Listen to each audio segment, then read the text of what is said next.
مغفرت کا ہو گیا سامان پھر، رب کا آیا خاص ایک مہمان پھر۔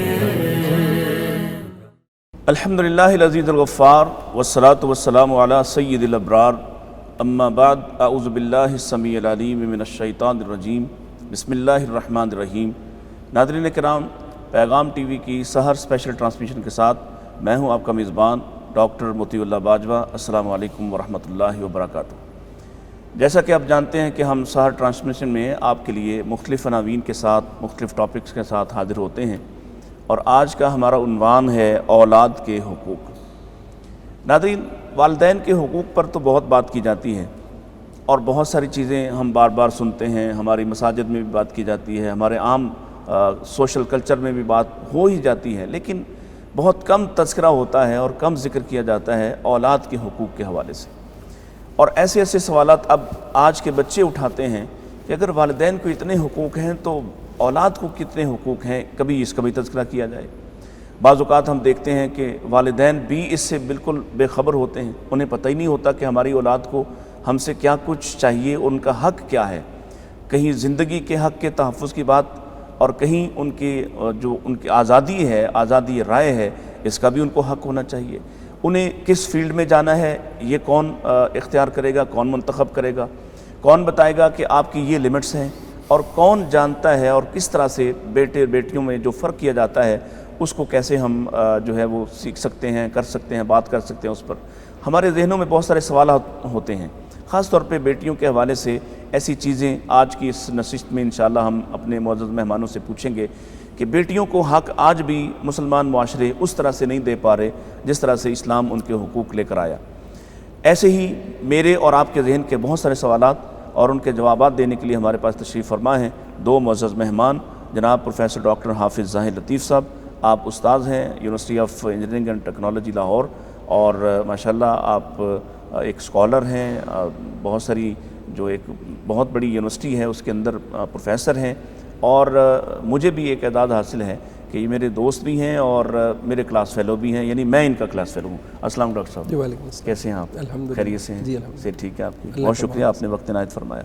اور آج کے ہمارے دوسرے مہمان ٹی وی اسکرین کی ایک جانی پہچانی شخصیت، خود بھی ماشاءاللہ ایک بڑا اچھا پروگرام کرتے ہیں، اور پیغام ٹی وی کے ڈائریکٹر ڈیجیٹل جو ہیں وہ میڈیا اس کے بھی یہ ڈائریکٹر ہیں، اور اس حوالے سے بھی یہ معروف ہے کہ ان کے کالمز جو ہیں وہ میرے جیسے بہت سے لوگ بڑے شوق سے پڑھتے ہیں۔ جناب یوسف سراج صاحب، السلام علیکم۔ وعلیکم السلام۔ کیسے ہیں آپ؟ خیریت سے ہیں؟ الحمدللہ، اللہ کا احسان۔ آپ کا بہت شکریہ جی، آپ آج خود تشریف لے آئے ہیں اور ہمیں بھی دیکھیں گے کہ ہم کیسا کام کر رہے ہیں۔ آپ کا شکریہ، آپ نے ہمیں بلایا۔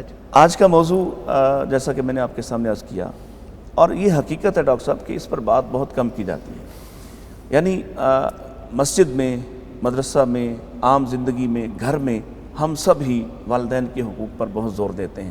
اللہ تعالیٰ نے بھی دیا ہے، اس میں بھی کوئی شک نہیں، اللہ تعالیٰ نے بھی اپنی توحید کا ذکر کرنے کے بعد والدین کے حقوق کی بات کی ہے۔ لیکن یہ جو بچہ دنیا میں آ رہا ہے اور پھر اس کے آنے کے بعد جو ذمہ داریاں، جو لائبلٹیز والدین پر عائد ہوتی ہیں، ان کی بھی بات ہونی چاہیے، کیونکہ اگر والدین کے حقوق ہیں تو کچھ ان کے فرائض بھی ہیں، وہ جو فرائض ہیں وہ بچے کے حق ہیں۔ اس حوالے سے آج کی یہ نشست ہم ایک ڈسکشن ہے اس میں، اور وہ پہلو جو بطور ایک عالم دین کے یا بطور ایک استاذ کے یا بطور ایک عامی شخص کے ہم سے ہمارے بچے ہی پوچھ لیتے ہیں کہ میرا حق کیا ہے۔ اس حوالے سے سب سے پہلے تو یہ ارشاد فرمائیے کہ اولاد کے بنیادی حقوق کہاں سے شروع ہوتے ہیں؟ ان الحمد للہ نحمدہ ونستعینہ ونستغفرہ، اما بعد۔ دیکھیے جی، جہاں تک اس سوال کا تعلق ہے کہ بچے کے حق کہاں سے شروع ہوتے ہیں، تو میں یہ سمجھتا ہوں سب سے پہلا حق بطن مادر سے شروع ہوتا ہے۔ ٹھیک، بچے کا رائٹ ہے کہ بچے کو پراپر صحیح ڈائٹ اس کے ماں کے بطن میں میسر آئے۔ اس کے لیے لازم ہے کہ ماں خود اپنی کیئر کرے، اپنی خوراک کا خیال رکھے، وہ اپنے معاملات کو درست رکھے گی، خود وہ ٹینشن لیس رہے۔ یہ بہت بڑا میڈیکل اپرووڈ فیکٹر ہے، یہ ثابت شدہ یہ حقیقت ہے۔ ہماری اس سوسائٹی کے اندر، بر صغیر پاک و ہند کے اندر رہتے ہوئے ہم نے بہت کچھ ہندوؤں سے جانا، سیکھا۔ افسوس کے ساتھ کہنا پڑتا ہے جس تیزی سے اسلام پھیلا اس تیزی سے ہمیں اسلام کے صحیح اور حقیقی مبلغین اور معلمین دستیاب نہیں ہو سکے، یا اگر ہو سکے ہیں تو صحیح معنوں میں تربیت ہماری اس طرح سے نہیں ہو سکی۔ تو میں یوں کہہ لیں کہ ہمیں جو آئلی نظام اسلام نے دیا ہے ہم نے اس کو پریکٹس نہیں کیا۔ ڈیفینیٹلی اسلام کے ایکچوئل جو آئلی نظام ہے، خاندانی اور حقیقی نظام ہے، وہ ہمیں پریکٹس بھی نہیں ہو پائی، اور ہم بدقسمتی سے صحیح چیزیں ہمیں کنوے نہیں ہوئی، یا علماء حق نے چیزیں صحیح معنوں میں پہنچانے والوں نے تو اپنا کردار ادا کیا، لیکن آگے سے اس کی تربیت چیزوں کو اچیو کرنا لینا، یہ اس میں میں سمجھتا ہوں گیپ اور ایک فقدان اور ایک رہا ہے۔ اچھا، اس میں یہ سمجھتا ہوں کہ ماں کو ٹینشن لیس رہنا یہ بہت بڑا میڈیکل فیکٹر ہے۔ ماں، ہمارے ہاں یہ سمجھا جاتا ہے کہ ساس کے لو جی اب اس کی پریگننسی کا وقت شروع ہو گیا، اب یہ بہانے ڈھونڈے گی، اب اپنے لیے یہ رستہ ڈھونڈے گی، اب آرام ڈھونڈے گی، اور یہ سہل پسندی، اس چکر میں اس کو دبا کے رکھنا، اس کو ٹینشن کے خاص ماحول کے اندر رکھنا، یہ ایک بہت بڑا فیکٹر ہے۔ یقین کیجئے اور اس کے اثرات بچے پہ ہیں۔ ڈیفینیٹلی یہ ثابت شدہ حقیقت ہے کہ بچے کے اوپر اس کا براہ راست اثر ہوتا ہے۔ تو یہ میں یہ سمجھتا ہوں کہ بطن مادر میں جنین کا حق ہے کہ اس کو سکون کا ماحول مہیا کیا جائے۔ دیکھیے، جس نے آپ کی نسلوں کو پروان چڑھانا ہے، آپ اپنی بہو کو دبا کر اس ہونے والے اس کے بطن کے اندر بچے کو آپ اذیت میں مبتلا کرتے ہیں اس کی ماں کے ذریعے سے۔ ڈاکٹر صاحب، کہیں یہ بھی تو ہوتا ہے نا کہ جو بہو ہے، یعنی جو خود جب پریگننٹ ماں بنتی ہے تو وہ خود بھی بعض اوقات ایسے رویے اختیار کر لیتی ہے کہ وہ اس کا خیال نہیں رکھتی۔ یہ بات بھی درست ہے، کیونکہ وہ مقابلے میں جا کے، کیونکہ یہ ذمہ داری تو اس کی ہے نا، ماں کی ہے کہ وہ کیسا ماحول اپنے گھر کا بنائے، یا کس طرح سے چیزوں کو صبر کے ساتھ وہ ان کو ڈیل کرے اور اپنے بچے پر اس کے اثرات نہ ہونے دے۔ جی ڈیفینیٹلی، دیکھیں جی، اس میں نو ڈاؤٹ، اس میں کوئی شک نہیں کہ ماں کی اپنی بھی لائبلٹیز ہیں، اس کی اپنی بھی ذمہ داریاں ہیں، لیکن اس کو کچھ ایکسٹرنل سورسز سے ایسی چیزیں نہ پہنچائی جائیں کہ جس سے ماں پہ اس کا افیکٹ ہوتا ہو۔ گویا اس کی ذمہ داری جو ہے وہ باپ پہ عائد ہوگی کہ وہ اپنی بیوی کو اس لیے بھی تھوڑا آسودہ کرنے کی کوشش کرے، خاص طور پہ ان دنوں میں کہ اس کا بچہ جو ہے وہ دنیا میں آنے والا ہے اور اس کو ایک آسودہ ماحول چاہیے۔ جی بالکل، اور اس میں ساتھ میں یہ ایڈ کرنا چاہوں گا کہ سہل پسندی ڈیفینیٹلی ویسے عورت کے لیے نقصان دہ ہے۔ ماں کو چلتے پھرتے اپنی ایکٹیویٹیز کو پراپر رکھنا چاہیے، لیکن اس کے اوپر خام خواہ ٹینشن فل ایک انوائرمنٹ اس کے اوپر مسلط نہ کیا جائے۔ سیکنڈلی، میں یہ سمجھتا ہوں کہ بچے کا جو ہے اس کی پیدائش کے بعد اسے گھٹی دینا، میٹھی چیز، حضرت اسماء بنت ابی بکر فرماتی ہیں، میں مدینہ طیبہ آئی، میں نے بچہ لے کے رسول اللہ صلی اللہ علیہ وسلم کی گود میں رکھ دیا، آپ نے اسے جو ہے وہ گھٹی دی، میٹھی چیز کی، کھجور چبائی، اس کا لعاب نبی کریم صلی اللہ علیہ وسلم نے بچے کے جو ہے وہ منہ میں رکھا۔ پھر بچے کا حق یہ ہے کہ اس کی طرف سے 7 دن بعد عقیقہ کیا جائے۔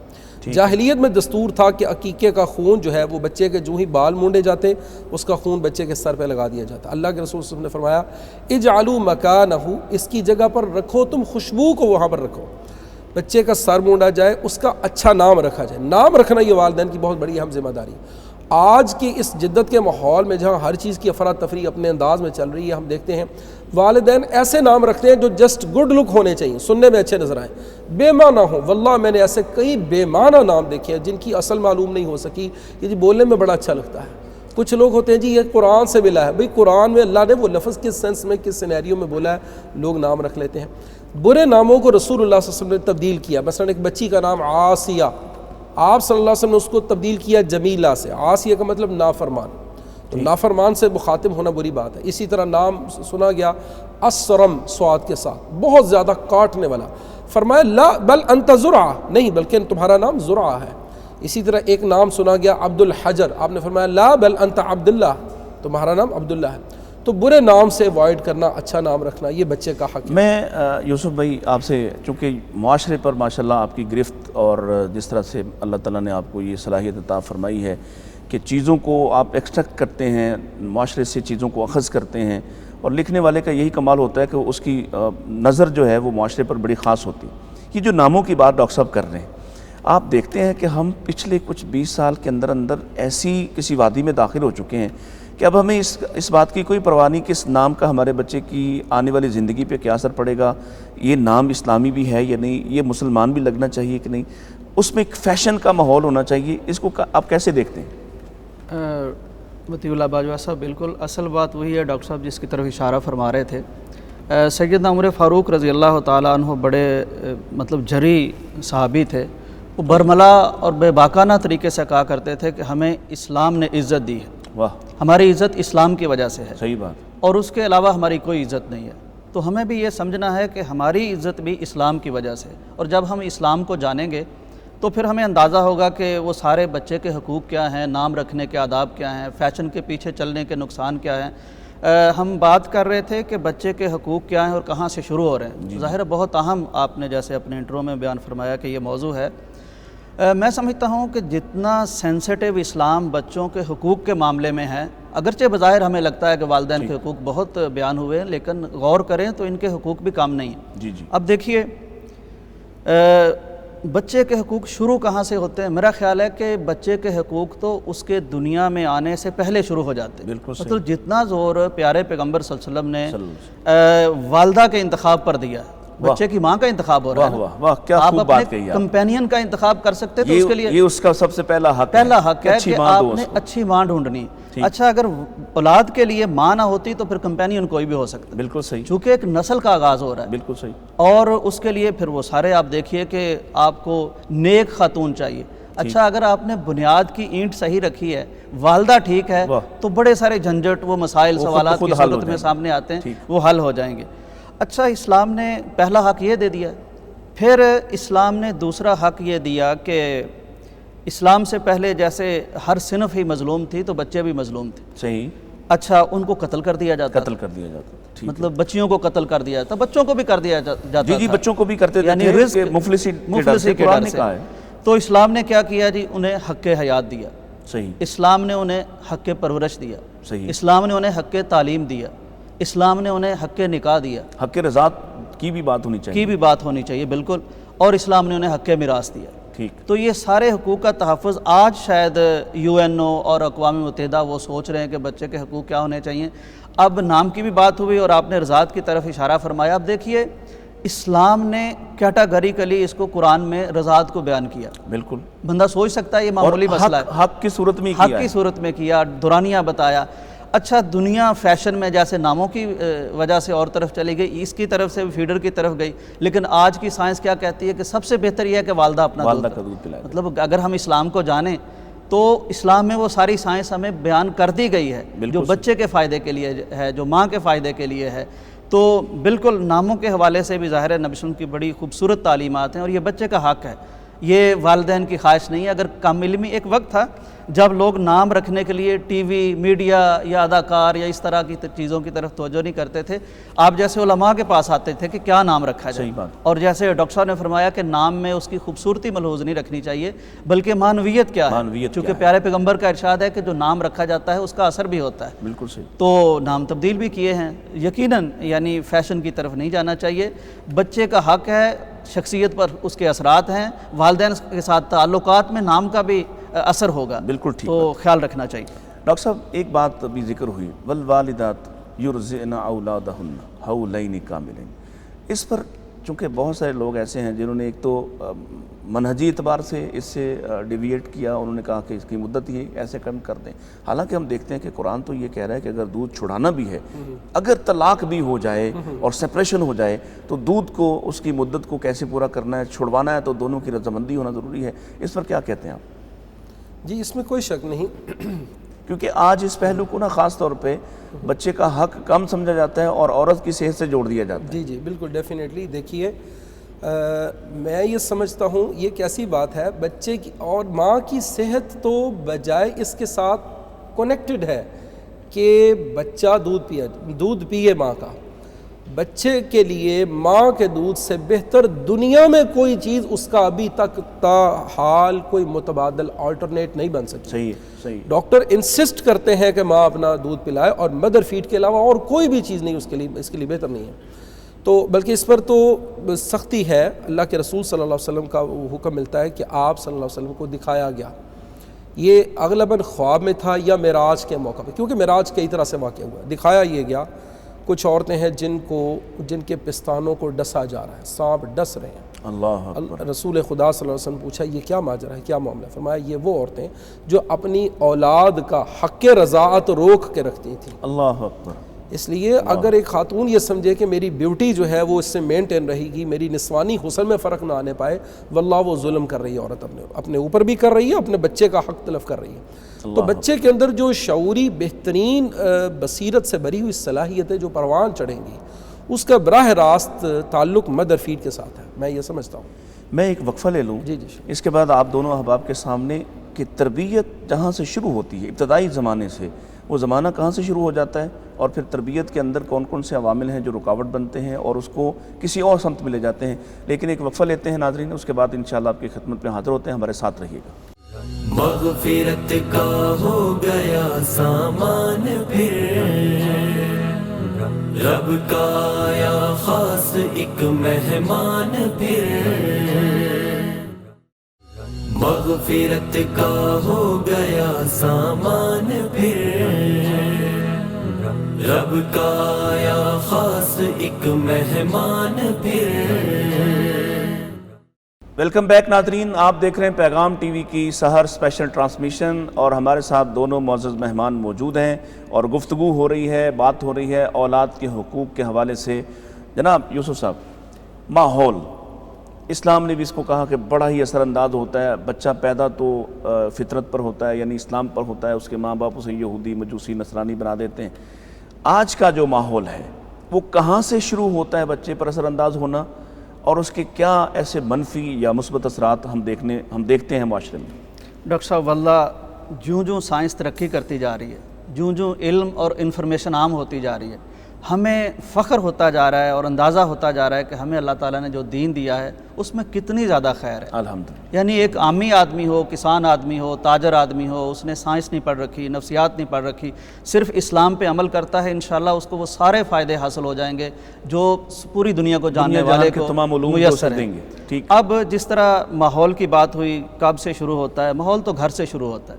ٹھیک۔ اور جیسے ڈاکٹر صاحب نے فرمایا کہ جنین کا حق بھی ہے، صحت کے حوالے سے بھی ہے اور ماحول کے حوالے سے بھی ہے۔ صحیح۔ اب ماحول کو اگر ہم دیکھیں تو اگر اندازہ کیا جائے، جاپانی دنیا میں وہ واحد قوم ہے جو بچے کی عمر 9 ماہ کے پیٹ والے وہ شامل کرتے ہیں۔ اللہ اکبر۔ وہ 9 ماہ کا ہوتا ہے بچہ جب پیدا یعنی جب اس کی ایج جو ہے کاؤنٹ وہاں سے شروع پیدا ہوا تو وہ 9 ماہ کا ہے۔ اچھا۔ تو وہ 9 ماہ جو اس نے گزارے ہیں اس کا بھی ایک ماحول ہے، اس کی بھی ایک تربیت ہے، اس کے بھی اس پر اثرات ہیں۔ اب ہمارے ہاں بڑی مشہور بات ہے کہ اگر والدہ دودھ پلا رہی ہے یا مطلب جنین ہے ابھی، اور وہ تلاوت کرتی ہے، نماز پڑھتی ہے، ذکر اذکار کرتی ہے، تو اس کے بھی بچے پر اثرات ہیں۔ لیکن اس کے بجائے اگر اس کا وقت کہیں اور گزرتا ہے، میڈیا کے سامنے، ٹی وی کے سامنے، فلم کے سامنے، تو نہ صرف اس کے اپنے جسم پر یا اپنی نفسیات پر، اخلاق پر اثرات ہوتے ہیں۔ اچھا، ماں کے دودھ کے بچے پر اثرات ہیں تو اس کی طبیعت کے اثرات نہیں ہیں، بالکل، اس کی نفسیات کے اثرات نہیں ہیں۔ بالکل۔ تو یہ یہاں سے شروع ہو جاتا ہے، اس لیے چاہیے کہ ماں بچے کا خیال کرے، اور جب اللہ تعالیٰ نے اس کو حمل دے دیا ہے اور اسے امین بنا دیا ہے آنے والی ایک نسل کا جو بھی بچہ یا بچی ہے، تو والدہ اس کے ماحول کا خیال کرے، وہ تلاوت کرے، وہ تلاوت سنے، وہ گھر میں تلاوت لگا کے رکھے، وہ ذکر اذکار کرے، وہ تسبیح کرے، وہ اپنے اخلاق کو اچھا کرے۔ اس سے اس کے اپنی صحت پر بھی اچھے اثرات ہوں گے، بجائے اس کے کہ وہ ان چیزوں میں الجھ جائے کہ مجھے وقت مل رہا ہے کہ نہیں، سانس دے رہی ہے کہ نہیں دے رہی میرے لیے۔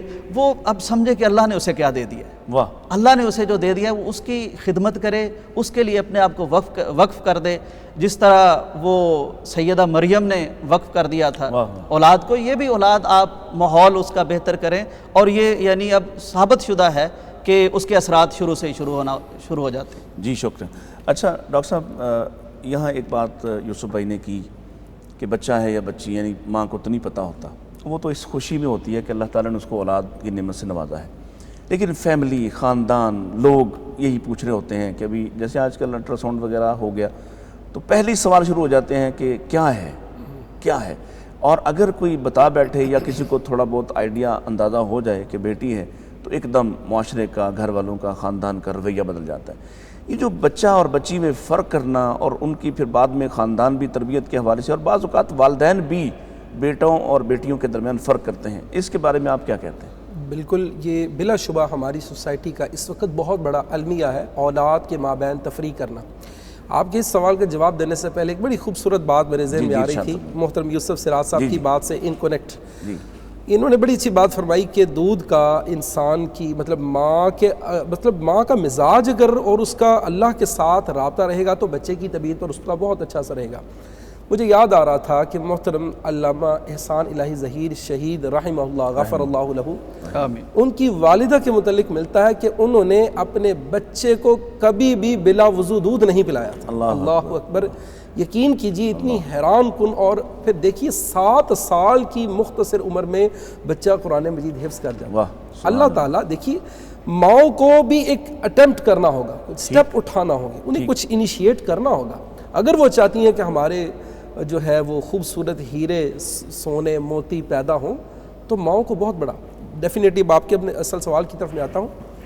دیکھیے بیٹے اور بیٹی کے درمیان یہ جو فرق ہے نا جی، اس میں کوئی شک نہیں کہ بیٹیوں کے معاملے میں زمانہ قدیم زمانہ ازل سے ان کا منحوس ہونا، برا سمجھنا، میں یہ سمجھتا ہوں کہ اس کی نحوست کا اثر آج تک ہے۔ یہ فرق و تفاوت جو ہے یہ آج بھی باقی۔ بیٹیوں کو زندہ درگور کر دینا، ایک تو وہ رزق کھا جاتی ہیں، ایک تصور تھا، وہ ہمارے لیے آفت ہے، مصیبت ہے۔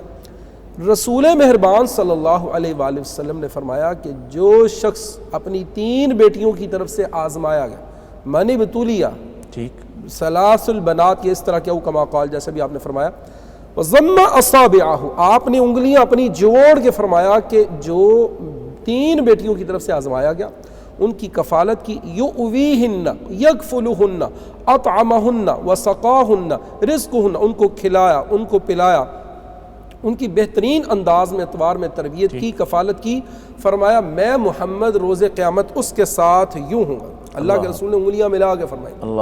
پھر اللہ کے رسول صلی اللہ علیہ وسلم نے فرمایا کہ کن سترم من النار، وہ بچیاں اس آدمی کے لیے قیامت کے روز جہنم کا ستر، پردہ ہوں گا۔ دوسری حدیث میں فرمایا کن حجاب من النار یوم القیامہ، قیامت کے روز جہنم کی آگ سے حجاب بن کے رہیں گی۔ صحیح۔ تو میں یہ سمجھتا ہوں کہ بچیاں واللہ رحمت ہے، اس میں کوئی شک نہیں۔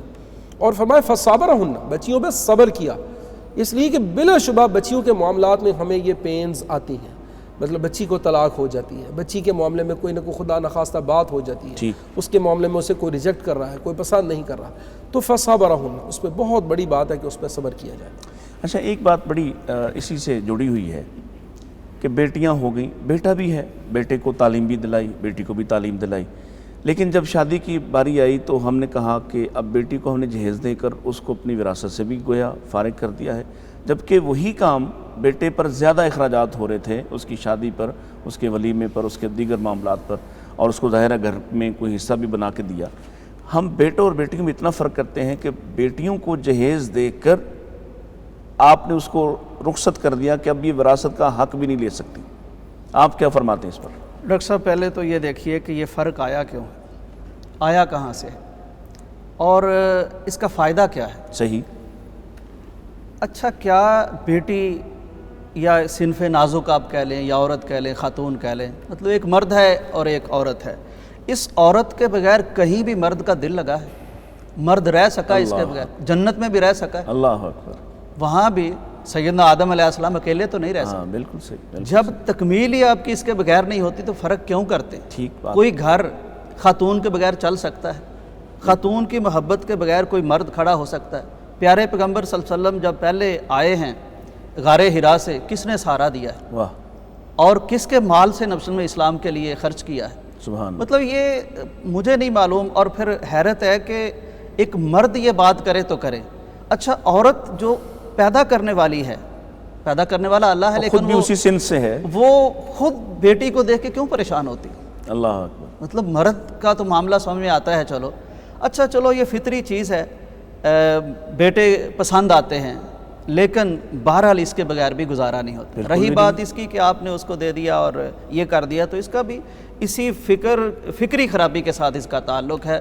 ڈاکٹر صاحب نے جیسے کچھ احادیث ذکر فرمائیں کہ اللہ تعالیٰ کے نبی نے بشارت دے رکھی ہے خواتین یا بیٹیاں، بہن بھی ایک جگہ آتا ہے، ان کی پرورش پہ ذخیرہ حدیث اٹھا کے دیکھ لیجئے، کہیں بیٹے پہ بھی یہ بشارت ملتی؟ اللہ اکبر، اللہ اکبر، کہیں اللہ، یعنی آپ دیکھیں کہیں بیٹے پہ یہ بشارت ہے؟ بات ان کی ہو رہی ہے، من علی جاریتین، بات ان کی ہو مطلب رہی ہے۔ اہمیت، جہنم سے آڑ بنیں یہ، جنت میں لے کے جائیں یہ، گھر چلائیں یہ، اور خامند کو کھڑا کریں یہ، اور باپ سے اور والدہ کے ساتھ جڑ کے رہیں یہ، اور آپ ان کو گھر میں کہتے ہیں یہ تو پردیسی ہیں. کیوں پردیسی ہیں؟ ان کا حق رکھا ہے اللہ تعالیٰ نے, ان کا گھر ہے. ڈاکٹر صاحب ایک اور بڑی دلچسپ بات ہے, ہمارے رشتہ دار آ جائیں نا جن کا حق ہوتا ہے گھر پر, ہم کہتے ہیں مہمان آ گئے. بھائی یہ مہمان کہاں کے, یہ تو آپ کے رشتہ دار ہیں. صحیح بات. مہمان تو وہ ہونا چاہیے جس کو آپ جانتے نہیں ہیں, کوئی دوست ہے, یار ہے, وہ یہ مہمان نہیں ہوتے. ان کا حق ہے, بیٹی کا بھی حق ہے بھائی, اس کا وراثت میں حق. بالکل صحیح. اور بیٹے سے زیادہ حق ہے. بالکل ٹھیک. زیادہ حق ہے, کیونکہ پیارے پیغمبر صلی اللہ علیہ وسلم ہر روز 2 دفعہ سیدہ فاطمہ کے پاس تشریف لے جاتے تھے. کوئی دن ایسا نہیں جب نہ گئے ہوں. سبحان اللہ. ہم کہتے ہیں جی بیٹی بیاہ دی ہے, وہ جانے, اس کا خامن جانے, آپ چکر نہیں لگانا, اور اس کے گھر کا پانی بھی نہیں پینا. کیوں بھی, کیا ہو گیا؟ اللہ. اپنے گھر وہ پردیسی, ادھر دے کے پتہ نہیں وہ کوئی پتہ نہیں کیا تھا, آپ اس سے متنفر ہو گئے ہیں. صحیح بات. تو بھائی اس کو آپ جہیز کے بارے میں علمائی فیصلہ کریں گے, دینا چاہیے نہیں دینا چاہیے. لیکن اب اگر آپ کچھ تحائف دے دیتے ہیں, اس سے اس کا حق وراثت ساقط نہیں ہوتا, وراثت ختم نہیں ہوگی. وراثت ختم نہیں ہوتی. آپ کو جواب دینا پڑے گا کل. یہ جو بات ڈاکٹر صاحب یوسف بھائی کر رہے ہیں کہ آپ نے اس کو شادی کر دیا, ٹھیک ہے, اب آپ کو وہ جسم کا حصہ تھا وہ الگ تو نہیں ہوا, ختم نہیں ہوا. نبی پاک صلی اللہ علیہ وسلم تو حضرت علی رضی اللہ عنہ نے شادی کی خواہش کی تو آپ کو اتنا جو ہے وہ اس پر ناگواری محسوس ہوئی, فرمایا کہ میری بیٹی اور ابو جہل کی بیٹی ایک گھر میں اکٹھی نہیں ہو سکتی. یعنی پھر بھی اپنی بیٹی کا تحفظ اور دفاع کیا ہے. لیکن آج ہم دیکھتے ہیں کہ بعض اوقات تو بے جا تحفظ کیا جاتا ہے, اور بعض اوقات بالکل ہی لا تعلق ہوا جاتا ہے کہ وہ چاہے تو اس پر تشدد کرے, وہ چاہے تو اس کو کسی طرح سے ذلت اور رسوائی کی طرف لے جائے, ہم نہیں پوچھیں گے کیونکہ وہ اس کا ذمہ دار ہے. کیا ایسا ہی ہے, یا والدین کا حق بہرحال باقی رہتا ہے کہ وہ اپنے اولاد کا تحفظ کریں, اس کا دفاع کریں؟ دیکھیں جی, اولاد پر حق تو کبھی بھی ختم نہیں ہوگا. یہ کیسی بات ہے, وہی بات جیسے کہ انہوں نے فرمایا کہ پردیسی, بھئی کس بات کی پردیسی, کیا بیٹی ہونے کا تعلق ختم ہو گیا؟ ٹھیک ہے, آپ نے اس کا عقد ایک مرد کے ساتھ جوڑ دیا, اب نان و نفقہ ہے, ذمہ داریاں ہیں, وہ اس مرد سے کنیکٹڈ ہے. یہ تھوڑا ہی ہے کہ آپ مطلب بیٹی سے ناطہ جوڑ لیں, واسطہ توڑ لیں اس کے ساتھ ہمیشہ کے لیے, جو بھی تمہارے ساتھ ہوتا رہے تمہیں وہیں پر رہنا ہے. اصل اس کے پیچھے جو مخمصہ ہے, جو پریشانی ہے ماں باپ کی, وہ وہی اصل میں وہ قرآنی قدیم وَلَا تَقْتُلُوا أَوْلَادَكُمْ مِنْ إِمْلَاقٍ خَشْيَةَ إِمْلَاقٍ, ٹھیک, کہ وہ ان کو یہی ہے کہ یہ بیٹی ہمارا کھا جائے گی, یہ پتہ نہیں ہم سے لے جائے گی, یہ ہمارے اوپر بوجھ بن جائے گی. تو سچی بات یہ ہے کہ اس کے پیچھے جو چیز کار فرما ہے وہ پیرنٹس کی اصل میں ان اویئرنیس ہے, اور دین سے سراسر دوری کا معاملہ ہے. ٹھیک ہے. دین سے ایک چیز اس کے ساتھ اور بھی ارشاد فرمائیے, بیٹے اور بیٹی دونوں کے حقوق کے حوالے سے اسلام نے بیٹی کے حقوق کے لیے تو ہمیں پابند کیا والدین کو کہ اس کی شادی کی جائے. کیا یہ بیٹے پر بھی لازم ہے کہ وہ اس کی شادی ہم کریں, یعنی پیرنٹس اس کی شادی کریں, اس کے لیے تلاش کریں, یا وہ آزاد ہے اس معاملے؟ کیونکہ یہ ایک حصہ معاشرے میں اب یہ پایا جا رہا ہے اور یہ تعلیم دی جا رہی ہے کہ یہ بیٹا آزاد ہے, وہ جہاں چاہے شادی کر سکتا ہے اور اپنی پسند ناپسند کی, لیکن بیٹی پابند ہے کہ اس کی خوشی خوشنودی نہیں پوچھی جائے گی. دیکھیے جی کیسی بات ہے, یہ تو ممکن ہی نہیں. رسول خدا صلی اللہ علیہ وسلم نے ایک لڑکی کا نکاح اس پہ اختیار دیا, اس نے آ کر شکایت کی, اللہ کے رسول میرے والد نے فلاں جگہ پر میرا نکاح کر دیا, میں تو ڈسلائک کرتی ہوں. فخیرہا رسول اللہ صلی اللہ علیہ وسلم, اللہ کے رسول نے اس بچی کو, لڑکی کو نکاح قائم رکھنے نہ رکھنے کا اختیار دے دیا. ٹھیک ہے. تو یہ کیسے ہو سکتا ہے کہ بچی کا معاملہ جو ہے وہ اس کو مطلب ہم اگنور کریں؟ لڑکا اس معاملے میں آزاد. دیکھیے اس میں کوئی شک نہیں کہ لڑکی کو بیاہ کر اس نے لانا ہے, اس نے اپنی بیوی بنانا ہے, گھر اس نے بنانا ہے. ٹھیک ہے. آپ علیہ الصلاۃ والسلام نے جب حضرت علی رضی اللہ عنہ سے نکاح کرنا چاہا, سیدہ فاطمہ الزہرا رضی اللہ عنہ, تو آپ نے حضرت علی سے ہی پوچھا کہ علی کچھ ہے پاس کوئی چیز؟ انہوں نے کہا اللہ کے رسول کچھ بھی نہیں. آپ نے فرمایا تو علی تمہارے پاس وہ ایک زرہ تھی.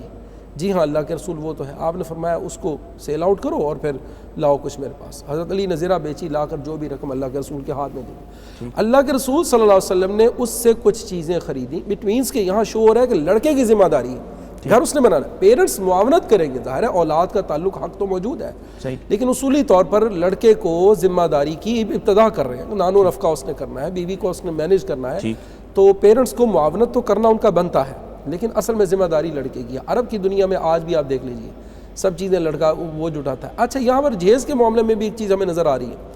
یہ جو جہیز کا معاملہ محترم یوسف صاحب فرما رہے تھے کہ علماء فیصلہ کریں گے, بے شک ایک ڈیپ اس میں بحث ہو سکتی ہے, لیکن میں اس معاملے میں الحمدللہ میرا مائنڈ بالکل کلیئر ہے. دیکھیے بیٹی کو تحفہ کوئی چیز عنایت کر دینا, باپ کی طرف سے محبت کے طور پر دے دینا, اس سے ہم جسٹیفائی کرنے لگے لانگ بڑے بڑے لمبے بھاری بھرکم جہیزوں کو. یہ کیسی بات ہے؟ لسٹ بنے, بالکل لسٹ بناتے ہیں اس کو, جناب لڑکی کو تالے دے دے مارتے ہیں, اس کو جینا حرام کر دیتے ہیں. جیسا کہ میں نے اپنے پہلے بھی ایک گفتگو میں کہا, مصیبت یہ ہے کہ برصغیر ہندو پاکستان کے اندر رہتے ہوئے ہمارے بڑوں نے ہندوؤں سے بہت کچھ اثر لیا ہے. ٹھیک ہے، بیٹی کو ذلیل و رسوا کر چھوڑنا، اس کو تانے دینا تمہارے ماں باپ نے یہ نہیں کیا. چند روز پہلے بلکہ میڈیا پہ یہ خبر مشتہر ہوئی، لڑکی جو ہے پانی میں ڈوب کے مر جاتی ہے. میرا شوہر جو ہے وہ مجھے تنگ کرتا ہے اس معاملے میں، کیا کہہ کر کے تمہارا یہ بھی ذمہ ہے، تم اپنی رقم یہ بھی اپنے باپ کے ذمہ سے لے کے آؤ. تو ڈوب کے مر جانا چاہیے. واللہ ایسے مردوں کو جو کم از کم بیوی سے اس کا حق چھیننے کی کوشش، بھی وہ اس کا حق ہے، وہ جانے، اس کے ماں باپ جانے. صحیح. میری نظر میں ایک ایسی فیملی ہے واللہ، کچھ عرصہ پہلے ان کا معاملہ جو ہے وہ میں نے خود اس میں انوالو ہوا. وہ شخص اصرار کرتا کہ اپنی بیٹی کو، اپنی بیوی کو کہ جاؤ اپنے ماں باپ سے حصہ لے کے آؤ، ورنہ میں یہ کر دوں گا وہ کر دوں گا، تھریٹ کر دوں. حالانکہ بیٹی کے ایک پیسے پر بھی جو مال اس کا، اس کے شوہر کا 1 روپے کا حق نہیں بنتا. ٹھیک ٹھیک. یہ افسوس کن صورتحال ہے. یہ معاشرے کی اصل ہے ان اویئرنیس. میں یہ سمجھتا ہوں کہ ماں باپ کی دینی نہج پہ تربیت کی ضرورت ہے. اصل معاملہ یہاں پر ختم ہوتا ہے. یوسف بھائی، بہرحال بات تو جیسے آپ نے کہا کہ سب سے ابتدا تو پہلے ہو رہی ہے کہ ماں کا انتخاب کیا. اب جب بچے آپ کے پاس ہیں، آپ کو اللہ نے اولاد عطا فرمائی، تو کل کو یہ بھی معاشرے کو اپنے خاندانوں کو شروع کریں گے. آپ ان کی کیسے تربیت کر رہے ہیں؟ یہ بھی آنے والی زندگی میں جو تکلیفیں آپ کو ہیں، ایک ماں کو ہیں، ایک باپ کو معاشرے کے سے کچھ شکوے ہیں، تو آپ بھی اپنے بچے کو وہی کچھ دے رہے ہیں. کیسے سمجھتے ہیں کہ کیا کیا جائے کہ آنے والی نسلیں، آپ جب تربیت کر رہے ہیں، ان کی تعمیر کر رہے ہیں، تو آپ ان کو کیا فراہم کریں، کس طرح کا ماحول فراہم کریں؟ ان کا حق کیا ہے کہ کس طرح کا گھر کا ماحول ہو کہ وہ آگے بڑھ کر بالکل اسلام کی مرضی کے مطابق یا اپنی ایک آزادی اور بہتر زندگی گزار سکیں؟ ڈاکٹر صاحب بالکل یہ ماحول کی بات کرتے ہیں. یہ جو بات آپ نے کی بڑی اہم بات ہے نا. اس سے پہلے ہم مرد کی بات کر رہے تھے جو خرچ نہیں کرتا اور بیوی کو تنگ کرتا ہے. میں سمجھتا ہوں کہ اللہ تعالیٰ نے مرد کو جو قوامیت عطا کی ہے وہ اس لیے کی ہے کہ وہ خرچ کرتا ہے. وہ خرچ کرتا ہے. اگر خرچ نہیں کرتا وہ قوام رہتا ہی نہیں. قوام کیوں ہے؟ وہ پست ہو جاتا ہے، وہ گر جاتا ہے، وہ بیوی کے درجے سے بھی نیچے گر جاتا ہے. یعنی خامد تو دور کی بات ہے. اچھا رہی ماحول کی بات، ڈاکٹر صاحب ماحول ہمارا وہی ہے جو مدینے میں طے ہو چکا ہے، بالکل جو ہمارے قرآن نے بتایا ہے، جو اسلام نے بتایا ہے. اور رسول اللہ صلی اللہ علیہ وسلم کی سیرت کی طرف اگر ہم دیکھیں تو پیارے پیغمبر چھوٹے چھوٹے بچوں کی تربیت بھی کرتے ہوئے نظر آتے ہیں. بالکل صحیح. وہ جب ایک بچہ ساتھ بیٹھا کھانا کھا رہا تھا اور پلیٹ میں ہاتھ گھوم رہا تھا تو رسول کریم صلی اللہ علیہ وسلم نے ارشاد فرمایا کہ کل بیمینی کا ومما یلیک، کہ پیارے بیٹے آپ سلیقے سے اور آداب سے کھائیں. پھر اسی طرح ایک رات اپنے دائیں ہاتھ سے کھائیں اور سیدھے سامنے سے کھائیں، پوری پلیٹ میں ہاتھ نہ گھمائیں. پھر ایک رات جب نبی صلی اللہ علیہ وسلم تہجد کے لیے کھڑے ہوئے تو آپ کے ساتھ غالباً حضرت ابن عباس کھڑے تھے، تو اپنی خالہ کے گھر میں تھے، تو ان کو بھی نماز میں آپ نے درست سائیڈ پہ کیا. وہ بائیں سائیڈ پہ کھڑے ہو گئے، ان کو گھما کے آپ نے سیدھا کر دیا. اور اسی طرح پھر ایک اور حدیث ہمارے سامنے آتی ہے جب ایک صحابی کہتے ہیں کنت ردف النبی صلی اللہ علیہ وسلم. اچھا وہ پیچھے بیٹھے ہیں سواری پر، نبی صلی اللہ علیہ وسلم سامنے بیٹھے، اور وہ کیا مبارک منظر ہوگا، اور کیسے خوش قسمت لوگ تھے جو رسول اللہ صلی اللہ علیہ وسلم کے ساتھ بیٹھتے تھے. ہمیں تو آج حدیث سنتے ہیں، یہ بھی سعادت ہے. تو وہاں بھی فرمایا کہ بیٹے اگر ساری کائنات مل کے تمہارا کوئی نقصان کرنا چاہے تو کر نہیں سکتی، اور ساری کائنات مل جائے تمہیں کچھ دینے پر تو اللہ کے علاوہ دے نہیں سکتی. تو یہ تربیت بچوں کی پیارے پیغمبر دینی فرما رہے، ٹھیک دینی تربیت فرما رہے ہیں. اور میں سمجھتا ہوں کہ 2 طرح کی تربیت ہونی چاہیے. ہمارے ہاں ڈگریز آ گئی ہیں، بہت کچھ آ گیا ہے، بچے سارا کچھ بن جاتے ہیں، لیکن نہیں بنتے تو 2 چیزیں نہیں بنتے. ایک انہیں اللہ کا نہیں پتہ ہوتا، دوسرا انسانیت کا پتہ نہیں ہوتا. بالکل صحیح. ہمیں سب سے پہلی تعلیم اللہ کی دینی ہے، اللہ کا تعارف کروانا ہے. اور جب کوئی شخص، کوئی بچہ اللہ سے جڑ جاتا ہے، بڑا خوبصورت ہے. ایسے بچے ہوتے ہیں جو اللہ سے مانگتے ہیں، جو اللہ کے بارے میں سوال کرتے ہیں. صحیح بات. تو یہ ماحول سے ہے نا. یہ ماحول اگر گھر میں دین ہے، نماز ہے، اب روزے رکھ رہے ہیں بچے، صحابہ روزے رکھواتے تھے، اور چھوٹے چھوٹے بچوں کو صحابہ روزے رکھواتے تھے، اور رکھوانے کے بعد وہ روئی کے بنا کے کھلونے بہلاتے رہتے تھے. اور ہمارے ہاں ہم سمجھتے ہیں کہ یہ تو ابھی بچے ہیں، کیسے روزہ رکھیں گے. میرے علم میں ایسے لوگ ہیں ایلیٹ کلاس سے کہ 3-3.5 سال کا بچہ تھا، وہ والدہ کہتی ہے کہ میں سمجھتی چھوٹا ہے، روزہ نہیں رکھواؤں گی، لیکن وہ اٹھتا تھا تو وہ کہتا تھا میں نے روزہ ہی رکھنا، اور تمہیں اب سمجھ آئے گی بغیر سحری کے روزہ رکھنا، کل تو اٹھاؤ گی نا مجھے. اللہ اکبر. تو یہ اگر دینی گھر ہے اور شروع سے بچپن سے دینی تعلیم ہے، والدین کے پاس دینی علم ہے یا دینی ماحول ہے، تو وہاں سے شروع ہونا چاہیے اور اسی کا اثر ہوتا ہے. میں واپس آتا ہوں ڈاکٹر صاحب، آپ کی طرف ایک وقفہ لے لوں اور ہم یہ بات آپ کے سامنے رکھیں گے. یہ بات ہمارے ہاں کی جاتی ہے کہ ابھی چھوٹا ہے, ابھی بچہ ہے, ابھی اس کے اخلاق جیسے بھی ہیں اس کو برداشت کیا جائے, گالی دیتا ہے برداشت کیا جائے, ابھی اگر کوئی شرارت کرتا ہے اور نازیبا شرارت بھی کرتا ہے تو ابھی بچہ ہے, اس کو یہ رعایت دی جانی چاہیے. میں آپ سے پوچھوں گا لیکن ایک وقفے کے بعد دوبارہ آپ کی خدمت میں حاضر ہوتے ہیں. ہمارے ساتھ رہیے گا. مغفرت کا ہو گیا سامان پھر, رب کا آیا خاص ایک مہمان پھر. مغفرت کا ہو گیا سامان پھر, رب کا آیا خاص ایک مہمان پھر. ویلکم بیک ناظرین, آپ دیکھ رہے ہیں پیغام ٹی وی کی سحر اسپیشل ٹرانسمیشن, اور ہمارے ساتھ موجود ہیں ڈاکٹر حافظ ظاہر لطیف صاحب اور جناب یوسف سراج صاحب.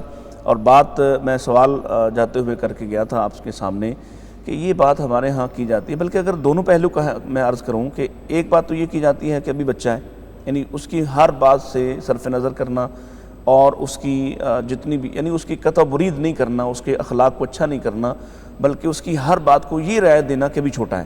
اور پھر جب وہ بڑا ہو جاتا ہے اور ان بری عادتوں کے ساتھ پختہ ہو جاتا ہے تو پھر ہمارے پاس یہ بہانہ ہوتا ہے کہ اب تو بڑا ہو گیا جی, اب کیا کہیں. اس پر آپ کیا کہتے ہیں کہ کیا کرنا چاہیے؟ نہ یہ بہانہ درست ہو سکتا ہے کہ ابھی یہ چھوٹا ہے, اور نہ یہ بہانہ درست ہو سکتا ہے کہ اب یہ ہمارے اخلاق اب جو جیسے بھی اخلاق ہیں اب یہ میری بات سے نکل گیا ہے, میری تربیت سے نکل گیا ہے. دیکھیے جی, جہاں تک بچے کی طبیعت پر اس کے لیے کی جانے والی رہنمائی اور راہبری کے اثرات کا تعلق ہے تو یہ یاد رکھنا چاہیے اس کا تعلق انتہائی بچپن سے, بہت بالکل انیشیل سٹیج سے. آپ یقین کیجئے کچھ عرصہ پہلے ایک نیوز پیپر میں یوں ہی خبر پڑی, جرمنی کا ایک ہاسپٹل تھا اور بچوں کی نرسری لگی ہے, بالکل جو بچے پیدا ہو رہے ہیں اور ان کو مطلب لٹایا ہوا ہے, بچوں کے کانوں میں ہیڈ فونز لگائے گئے ہیں. بڑا حیران ہوا جب میں نے یہ پکچر دیکھی, نیچے تبصرہ دیکھا کہ جی جدید میڈیکل سائنس یہ کہہ رہی ہے کہ بچوں کی ہیئرنگ, ان کی لسننگ اور ان کی جو ہے تمام تر قوا بہت ایکٹیو, اور پیدائش کے ساتھ ہی اگر ان کے اوپر جس قسم کے اثرات آپ چھوڑیں گے, بالکل وہی بات کوڑا کاغذ ہے, ابھی سے لکھنا شروع کر دیں. اور وہ ہیڈ فون کس لیے لگائے گئے تھے؟ بچوں کو لائٹ سی ہلکی سا میوزک سنایا جا رہا ہے. ان کا خیال یہ تھا کہ میوزک جو ہے وہ دین ان بچوں کی طبیعت مزاج پہ زندگی بھر کے لیے بہت ہی افیکٹو اور کارگر ہوگا. اللہ کی قسم مجھے اس بات سے محمد کریم صلی اللہ علیہ وسلم کا وہ فرمان اب سمجھ میں آیا کہ بچے کو پیدا ہوتے ہی اس کے کان میں آذان کہی جائے, اشہدو ان لا الہ الا اللہ کی صدا. حالانکہ ہم یہ بظاہر سوچتے تھے پہلے اتنا چھوٹا بالکل ابتدائی درجے کا بچہ, اس کو کیا اس غرض کہ یہ کیا ہے اشہدو ان لا الہ الا اللہ, کیا ہے اشہدو ان محمد رسول اللہ. یہاں سے بچے کی تربیت کا معاملہ شروع ہو جاتا ہے. بچہ اپنی ماں کے جیسچرز کو بڑا ڈیپلی غور کرتا ہے, اس کے دیکھنے کو, اس کے معاملے کو, اس کے کردار کو. تو ماں کی گود بچے کے لیے پہلی درس کا ہے. بچوں کو اگر بے تربیت چھوڑ دیا تو اللہ کی قسم پھر ہم اللہ کے ہاں جواب دہ ہوں گے. دیکھیے مرو اولادکم وہم ابناء 7 سنین, آپ صلی اللہ علیہ وسلم کا فرمان, بچوں کو نماز کا حکم دو جبکہ وہ 7 سال کے ہوں. 7 سال کے ہونے کے بعد جب وہ 10 سال کے ہو جائیں نہیں پڑھتے تو وَضْرِبُوهُمْ عَلَيْهِمْ, اس کو اس بچوں کو اس بات پر مارا جائے. تو یہ کیسے ہو سکتا ہے کہ بچوں کو ہم ان کی ابتدائی زندگی میں چھوڑ دیں کہ جی یہ مطلب جو بھی کرتے رہیں کوئی فرق نہیں پڑتا, ابھی اور ایج کا حصہ ہے. واللہ رول ماڈل سمجھتے ہیں بچے اپنے پیرنٹس کو. خود میں اپنی زندگی میں آپ کو اس حوالے سے اور کیا مثال دوں, میں اپنے بچوں کو دیکھتا ہوں, یقین کیجئے بعض اوقات میرے ایک ایک لفظ کو, ایک ایک انداز کو, میرے جملوں تک کو, پھر حالات کی مناسبت سے بچے ایگزیکٹلی میرے ورڈز کو کاپی کر رہے ہوتے ہیں, کوٹ کر رہے ہوتے ہیں. میں خود سے محسوس کرتا ہوں کہ بچے کے لیے اس کا باپ, اس کی ماں, اس کا گرد و نواح, اس کا ماحول, اس کا استاد بھی وہ رول ماڈل ہوتا ہے. ٹھیک, تو اس لیے یقین کیجئے کہ شروع ہی میں بچے پہ جو ثبت کرتے جائیں گے اس کا رنگ وہی ہمیں نظر آئے گا. یوسف صاحب, ہماری خواہش ہوتی ہے کہ جب ہم اس دنیا سے جائیں تو ہماری اولاد ہمارے لیے صدقہ جاریہ بن جائے, لیکن جب انہیں صدقہ جاریہ کے راستوں پہ چلانے کا وقت ہوتا ہے اس وقت ہم اپنی غفلت کا مظاہرہ کرتے ہیں اور وہ حق جو ان کا تھا وہ ہم نہیں دیتے. تو کیا خیال ہے کہ پھر یہ صدقہ جاریہ بن جائیں گے ہمارے لیے؟ ڈاکٹر صاحب اس کسان کے بارے میں آپ کیا کہیں گے جب سارے بیج بو رہے تھے وہ سویا پڑا تھا؟ اللہ اس کسان کو آپ کیا کہیں گے جب لوگ اپنے کھیتوں کو پانی دے رہے تھے وہ سویا پڑا تھا؟ سبحان اللہ. اور وہ کسان اب جا رہا ہے جناب، جب سارے کٹائی کے لیے جا رہے ہیں، گندم کی کٹائی کے لیے، تو میرے بھی فصل اگی ہوئی ہوگی، میں بھی کاٹ لوں گا، نہیں ہوگی. کیا خوب اگر بات. آپ نے بچے کی تربیت ہی نہیں کی، اس کی ماں کے لیے صحیح انتخاب نہیں کیا، نیک خاتون نہیں ڈھونڈی، آپ نے اچھا رول ماڈل بننے کی کوشش نہیں کی، آپ خود مسجد میں نہیں گئے، آپ نے کبھی قرآن نہیں پڑھا، آپ اسے مسجد میں نہیں لے کے گئے، آپ اور طرح کے اسکولوں میں اس کو لے کے جاتے رہے، اور اب آخر میں وہ بڑی ایک مشہور سی بات ہے، کہتے ہیں کہ ایک وکیل تھا تو باپ نے اسے وکیل بنایا، لا پڑھایا، ادھر بھی پھر باہر بھی بھیج دیا، پھر ظاہر ہے وقت آیا باپ فوت ہو گیا اور وہ آ گیا. اب دوسرے دعا کرتے تھے اور وہ بیچارے کو کوئی دعا ہی نہیں آتی تھی، کوئی عربی میں یا اردو میں کوئی. تو اس نے دل میں سوچا اور کہہ بھی دیا، کہنے لگا ابا جی اب میں آپ پہ کوئی آئین کی دفعات ہی پڑھ دیتا ہوں.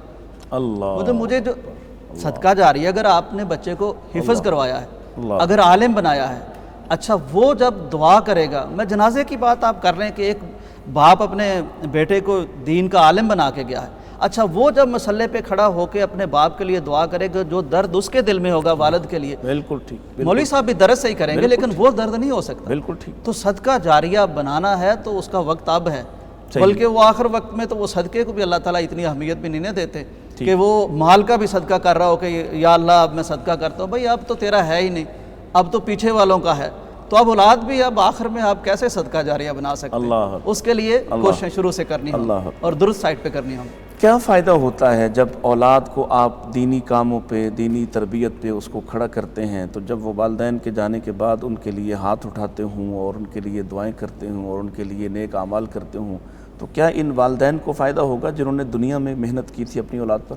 جی اس میں کوئی شک نہیں، سراسر فائدہ ہے. وہ حدیث رسول ہے صلی اللہ علیہ وسلم کہ اذا مات الانسان انقطع عملہ، آدمی مر جاتا ہے اس کے اعمال کا سلسلہ ڈسکنیکٹ ہو جاتا ہے، الا من ثلاث، ماں سوائے تین چیزوں، تینوں میں سے ایک او ولد صالح یدعو لہ، ایک وہ اولاد، نیک اولاد جو کہ اس کے لیے دعائے خیر کرتی ہے. اور آپ یقین کیجئے اگر باپ نیک ہے، دیکھو نا والدین کو اپنے حقوق بے شک ان کے بہت ہیں، اللہ تعالیٰ نے بیان کیے، باپ اگر نیک ہوگا تو واللہ اللہ تعالیٰ آپ کے بچوں کا رکھوالا نگہبان بن کے آپ کے بچوں کی خصوصی خیال رکھے گا.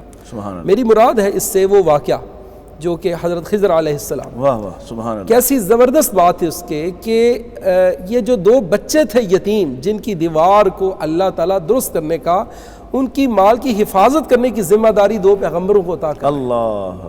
جناب موسیٰ علیہ السلام، جناب خضر علیہ السلام. سیدھا کریں کیوں؟ وَكَانَ أَبَوَاهُ مُؤْمِنَيْنِ، ان دونوں بچوں کا باپ بہت نیک تھا. اللہ بات لے دے کے کیا آتی ہے کہ جو ہے، اور اسی طرح وہ امام احمد بن حنبل کے متعلق ملتا ہے، راتوں کو اٹھ کے تہجد، بیٹا بعض اوقات جاگ جاتا، ابا جابا آپ کتنی محنت کرتے ہیں، بیٹا یہ تمہارے لیے، میری نیکی بیٹے تمہارے کام آ جائے، کل اللہ تمہاری حیا کرے، تمہاری قدر کرے. اس کا باپ بہت نیک تھا، اس لیے پیرنٹس کا نیک ہونا اس معاملے میں بہت ضروری ہے. اولاد کا نیک ہونا یہ والدین کے لیے صدقہ جاریہ، جیسے کہ محترم یوسف صاحب اس کے لیے کیا پیرامیٹرز کیا ہیں کہ کیا والدین کو عملی تربیت دینا ہوگی، یعنی اپنے آپ کو نمونے کے طور پر پیش کرنا ہوگا؟ جی اس میں خود اگر وہ سچ بولیں گے تو اولاد سچ بولے گی، اگر وہ خود گالی نہیں دیں گے تو اولاد بھی گالی نہیں دے گی. تو کیا خود پہلے اس عمل سے گزرنا پڑے گا، تبھی ان کے بارے میں ہم سوچ سکتے ہیں کہ یہ انہوں نے تربیت حاصل کر لی؟ جی بالکل انڈرسٹوڈ ہے، یہ بات طے شدہ ہے. دیکھیں جیسا بن کے دکھائیں گے بچے کو، بچہ وہی آپ کو اس کا مطلب کریڈٹ اس کا دے گا. سو دس ون کے بچوں کے لیے میں یہ سمجھتا ہوں والدین اپنے آپ کو بہت درست بنا کر رکھیں.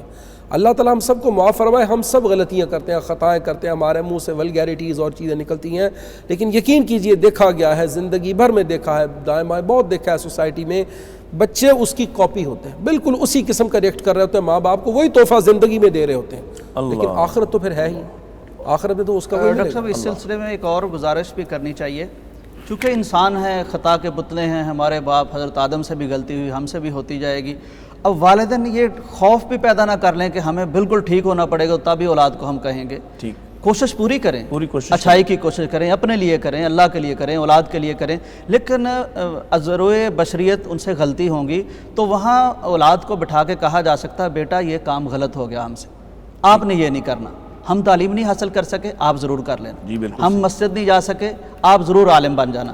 ہمیں قرآن سادہ سا یاد ہے، آپ اچھا پڑھ لو، آپ کے پاس موقع ہے، بلکہ بطور مثال اور تجزیہ کے بتانا چاہیے کہ اس کا ہمیں یہ نقصان ہوا ہے. صحیح. تو یہ بھی نہ کوئی سمجھ لے کہ یہ تو مشکل کام ہے. اس کا دوسرا پہلو نہ سمجھ لے کہ شاید اب ماں باپ پہلے اس طرح کے ہوں گے تو پھر ہی اولاد کو حق ہے کہ اس طرح کی کہہ سکے. اچھا ایک بات اور میں جاننا چاہ رہا تھا کہ نبی پاک صلی اللہ علیہ وسلم نے ایک وہ معاملہ آپ نے یقیناً پڑھا کہ آپ کے پاس ایک شخص آیا اور اس نے اپنے بیٹے کو گھوڑا دینے کے لیے آپ کو گواہ بنانا چاہا، تو آپ نے فرمایا کہ اولاد کے مابین عدل کرو. ہمارے ہاں بھی یوسف بھائی ہم دیکھتے ہیں کہ بچے بعض کا یہ شکایت کرتے ہیں کہ ماما پاپا بابا جو ہیں وہ فلاں سے زیادہ محبت کرتے ہیں اور مجھ سے کم کرتے ہیں. تو یہ جو بچوں کے درمیان عدل ہے اور ان کو برابر کا ایک پیار اور محبت اور اعتماد دینا بیٹے بیٹی کے علاوہ بھی، یعنی بیٹوں میں بھی، تو کیا یہ بہت ضروری چیز ہے؟ ڈاکٹر صاحب یہ اتنی ضروری چیز ہے کہ اگر آپ کے 2 اولادیں ہوں، بیٹے ہی ہوں، بیٹی کی آپ کہتے ہیں بات الگ کر دیتے ہیں، ان میں سے آپ ایک کی تعریف کر دیں، دوسرا آپ کے منہ کی طرف دیکھ رہا ہوگا، اگر تو کر دیں گے تو اس کا چہرہ چمک اٹھے گا، ورنہ وہ بجھ جائے گا. اللہ. یعنی یہ عدل انسانی طور پر، شرعی طور پر، نفسیاتی طور پر اتنا اثر رکھتا ہے کہ وہ اب یہ عدل کریں گے تو دونوں برابر کھڑے ہوں گے، دونوں کو کانفیڈنس ملے گا، دونوں بااعتماد ہوں گے، ورنہ ایک کی شخصیت مسخ ہو سکتی ہے. صحیح. یہ ویسے فطری چیز ہے، کسی سے محبت زیادہ کسی سے کم ہوتی ہے، لیکن والدین کا کام یہ ہے کہ اولاد کو اتنا ڈیمیج نہ ہونے دیں اپنے اس فطری رویے کی وجہ سے. اظہار محبت میں عدل ضرور کریں، اظہار محبت کریں. اندر بے شک کسی بچے کی زیادہ محبت بھی آ گئی ہے، لیکن اظہار محبت میں دونوں کو برابر رکھنا چاہیے. برابر. نبی صلی اللہ علیہ وسلم کا طریقہ بھی یہی ہے نا جی، کہ کسی ایک کی تعریف کر کے فرمایا کہ قوی مومن جو ہے وہ زیادہ بہتر ہے، لیکن خیر دونوں میں ہی ہے. اللہ. مطلب جنرلائز کر دینا، اللہ. تعریف سب کی کریں، سمجھائیں دونوں کو، اور پھر عدل چیزیں دینے میں بھی کریں. ایسا نہیں کہ ایک بیٹے کو آپ جیب خرچ زیادہ دے رہے ہیں، اس کو سائیکل لے کے دے دی، چھوٹا ہے تو اور چیزیں زیادہ لے کے دے دی ہیں، دوسرا بیٹا محروم ہے، تو یہ بھی آپ کے لیے بہتر نہیں ہے. دنیا میں بھی، آخرت میں بھی، دینی اعتبار سے بھی آپ کا فریضہ ہے کہ آپ ان کے ساتھ برابر کا سلوک کریں. ڈاکٹر صاحب رزق حلال، میں اشارہ کرتا ہوں آپ کے سامنے اس واقعے کی طرف کہ حضرت حسن رضی اللہ تعالیٰ عنہ کے منہ سے آپ نے صدقے کی کھجور نکال لی. جی جی. یعنی گویا اتنا اہم معاملہ تھا کہ آپ نے اپنے بیٹے کے منہ میں اس جو آل رسول پہ حرام ہے اس کو آپ نے چھوٹے بچے سے بھی نکال دیا، اگرچہ اس کو اس وقت شاید اتنی سینس بھی نہ ہو گئی، لیکن اس کے اثرات ہو سکتے تھے. تو آج جو ماں باپ رزق کمانے کے ذرائع ایسے ہیں، معاملات ایسے ہیں، تو پھر ہم کیا توقع کریں کہ بچوں کی تربیت کیسے ہو پائے گی؟ اس میں کوئی شک نہیں، بالکل شک و شبہ سے بالا تر ہے بات کہ جو کچھ غذا کی صورت میں لقمہ جو بھی اندر جاتا ہے اس کے اثرات ضرور بضرور ہوتے ہیں. دیکھیے حلال و حرام کے پیرامیٹرز اللہ اور اس کے رسول نے بیان کیے، طے کر دی، مشکوک مشتبہات سے بھی بچنے کا حکم دیا. بچنے کا حکم. دس از دا ریزن کہ اگر مطلب ماں باپ کہتے ہیں، اور یہ ہم نے اکثر دیکھا ہے کہ ماں باپ اگر مال حرام اکٹھا کیا، اولادوں کو کھلایا ہے، اور پھر بعد میں وہ اولادوں سے یہ شکوہ کرتے ہیں، لیکن یہ کوئی ایز سچ میں یہ سمجھتا ہوں کلیئر کٹ فارمولہ نہیں ہے، یہ رول ضابطہ نہیں ہے. نافرمان ہونے پہ آئے تو جناب نوح علیہ السلام کی مثال بھی سامنے ہے. بالکل صحیح. اب کیا خیال ہے کہ پیغمبر نے خود باپ نے اپنے گھر میں اپنے بیٹے کے لیے کیا تربیت نہیں کی ہوگی؟ اللہ. چیزیں معاملات پھر اللہ کی طرف ہے، لیکن نو ڈاؤٹ کہ رزق حرام کھائیں گے، کھلائیں گے، اولاد کے بطن میں جو کچھ ڈالیں گے وہ باڈی کا جتنا حصہ اس سے پرورش پا گیا. رسول مہربان صلی اللہ علیہ وسلم نے فرمایا فالنار اولا بھی، جہنم کی آگ اس کو موسٹ سوٹیبل ہے، جہنم میں جل کے رہے گا. اللہ. اور پھر یہ کہ آدمی جو ہے وہ پہن کے جاتا ہے، احرام پہنتا ہے، اور بڑی ہی ادا میں غد و غبار سے اٹے ہوئے بالوں کے ساتھ بیت اللہ کے پاس پہنچ کے تھکا ماندہ ہارا، اشعث اغبر یمد یدیہ الی السماء یا ربی یا ربی. دوسری روایت میں ہے لبیک لبیک، اللہ فرماتا ہے لا لبیک لک، تیرا لبیک کہنا بالکل قبول نہیں ہے، نو اٹینڈنس فرام یو، تیری اٹینڈنس تیری حاضری وہ بار بار لگواتا ہے. اس لیے اللہ فرمایا مطعمہ حرام مشربہ حرام ملبسہ حرام فانا یستجاب لذلک. بھئی جب ہم اولادوں کو حرام کھلا کھلا کے پالیں گے تو ہم یہ توقع کریں گے کہ ان کی دعائیں، ان کی نمازیں یا وہ بطور صدقہ جاریہ کہ ہمارے کام آئیں گی، یہ کیسے ہو سکتا ہے؟ گویا اس حدیث سے ہمیں یہ سمجھ آ رہی ہے کہ اولاد کا حق ہے کہ اس کو رزق حلال کھلایا جائے، کیونکہ اس وقت تو وہ خود مکلف نہیں تھا. جی. آپ نے وغوذی بالحرام آپ نے دی، اور اس کے ذمہ دار بھی آپ ہیں. کل کو شعور کے آنے کے بعد، بلوغت آنے کے بعد، بالغ ہونے کے بعد وہ خود ذمہ دار بنے گا. اگر وہ خود بھی حرام ہی کی طرف رغبت رکھے گا تو ظاہر ہے کہ اس کو نقصانات اٹھانا. لیکن اگر وہ اسی زمانے میں فوت ہو جاتا ہے تو یہ ذمہ داری آپ کی تھی اور اس کا وبال بھی آپ ہی. ڈیفینیٹلی، اس لیے کہ بچہ مکلف نہیں ہے. ڈاکٹر صاحب بہت شکریہ، ہمارا وقت ختم ہو گیا، باتیں تو ابھی بہت ساری رہ گئی پیچھے، لیکن وقت کی کمی ہے۔ اللہ تعالیٰ آپ کو جزائے خیر عطا فرمائے، اپنے وقت کی عنایت فرمایا۔ یوسف سراج صاحب، آپ سے مل کر تو مجھے خاص سی خوشی ہے آج کہ آج آپ ہمارے سیٹ پہ تشریف فرمائیں، اللہ تعالیٰ آپ کو بھی اس کی جزا عطا فرمائے۔